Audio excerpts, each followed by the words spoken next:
Yeah, I agree with Snoop. I think we need to put the boots to roots. Much of the black community is funny, man. It's been over 150 years since slavery was abolished, but you still got a lot in the black community who wants to sing in celebration of being free at last, while still not wanting to be free from being angry about slavery. Let's just obsessively scratch at that old wound. Just keep renewing your insecurities of being perceived as slaves while always wanting productions that portray us as slaves. Because we got to keep it real. You hear this too much in black culture all the time, especially with black entertainers. You know, the ones who want to make sure that they qualify their blackness with their audience, which results in them saying some of the most backward stuff, man. For example, always talking about what black folks ain't supposed to be doing. We black, we don't do that. Man, black folks ain't even supposed to be doing that.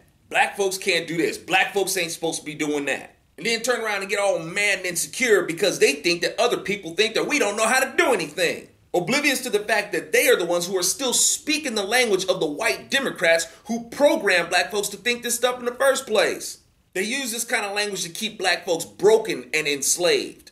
But who told you that you could do this or that? That's not for black folks. You trying to be white. And too much of the black community uses this same language today. And then have the nerve to tell conservatives who are black that they speak the language of the white man.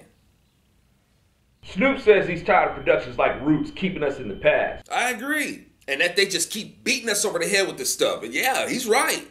It'd be great if he would take it a step further and stop using the N-word. I mean, because that's another one of them words from the past that we could really get rid of. Because, you know, it's one of those words that they used to use to break the spirit of the black man. But you like using that word a lot. Why is it that Afrocentrics who want to be seen as the real black like using the language of bigoted white people so much? But why are race-baiting movies like this always being made? Well, for the same reason that rappers make music objectifying women and glorifying violence against other black men. Because it sells.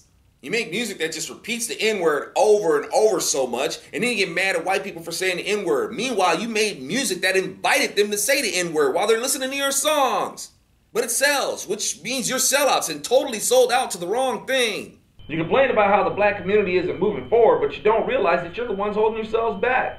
The narrative y'all promote in your culture is self-oppressive. And I still think it's weird that y'all don't want to forgive America for slavery, but you're loyal to the Democrat Party who fought to keep slavery legal. And you hate the Republican Party who abolished slavery. And you really don't get it that Democrats are still using you. And while we're on the subject, the trending hashtag today is BlackOutDay. Knowing full well that a whole bunch of black people would have a fit if there was Whiteout Day.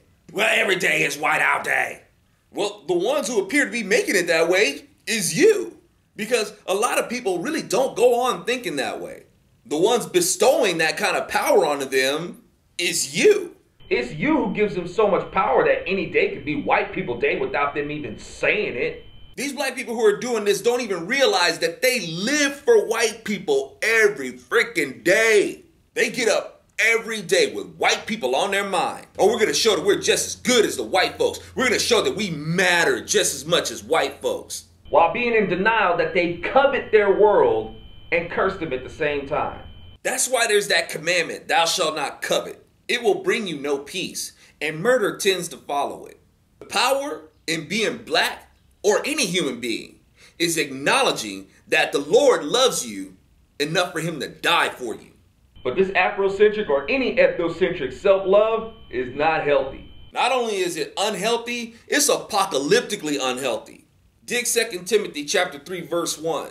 But mark this, there will be terrible times in the last days. The continuing verses go on to say that people will be lovers of themselves, lovers of money, boastful, prideful, abusive, disobedient to their parents, ungrateful, and unholy.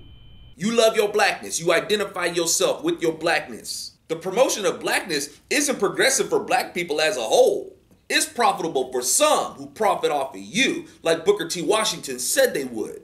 These are your lovers of money.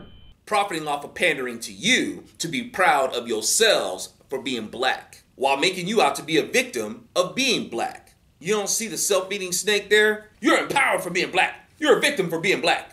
And they just keep that money machine running, filling their pockets off of you. But what's it doing for you? This brings no honor to your mother and whomever your fathers may be. Don't be mad at me. You know a lot of your fathers ran out on you. You gotta love that. That's right, I love my black sisters, just not enough to stay with them. You gotta love how these Afrocentrics talk about how much they love their black people, just not enough to raise their black kids. And God bless you to those who do stick together and raise your kids. But for too many others, the entitlement mentality has taken over, which makes you feel like you're owed, which makes you ungrateful. And you believe that the state is supposed to provide what you think you're owed, which means you look to the state and not to God, which makes you unholy.